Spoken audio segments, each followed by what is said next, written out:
나흘 뒤면 해병대원 순직 일주기입니다. 국가의 존재 이유가 무엇인지, 젊은 해병의 억울한 죽음에 정치는 어떤 답을 내놓을 것인지를 묻는 엄중한 꾸짖음에 무거운 책임을 느낍니다. 지난 1년 동안 윤석열 대통령과 국민의힘은 진상규명을 위해 노력하기는커녕 진상 은폐를 위한 특검법 발목 잡기에만 매달렸습니다.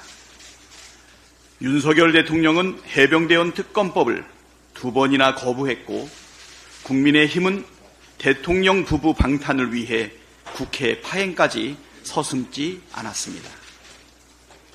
국민의 안타까운 죽음을 덮는 데 혈안인 이런 비정한 대통령과 집권 여당이 과연 진짜 보수라고 할 수 있는지, 과연 존재할 이유가 있는지 묻지 않을 수 없습니다.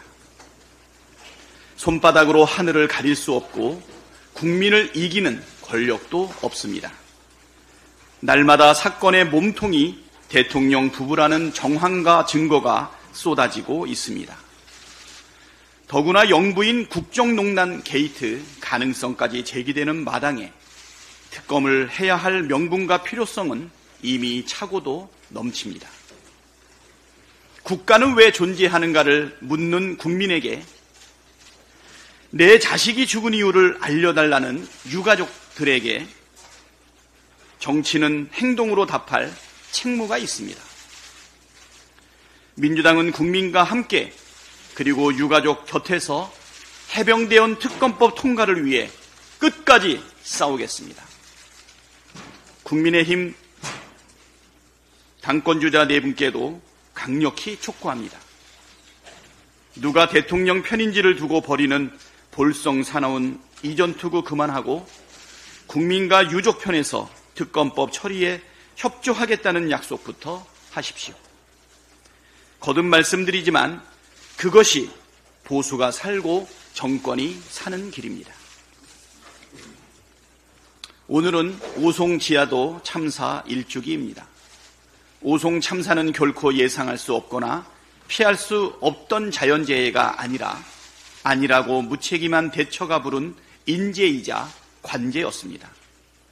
다시 한번 희생자들의 명복을 빌리며 유가족 여러분에게 깊은 위로의 말씀을 드립니다. 윤석열 정부 들어 수많은 참사가 있었습니다. 신림동 반지하 참극과 이태원 참사, 오송 참사는 무대책, 무능력, 무책임이 부른 참사라는 공통점이 있습니다. 사전 대책은 소홀했고 사후 대응은 무능했고 아무도 책임지는 사람이 없었습니다. 숱한 참사를 겪고도 정부의 재난 대책이 얼마나 달라졌는지 의문입니다.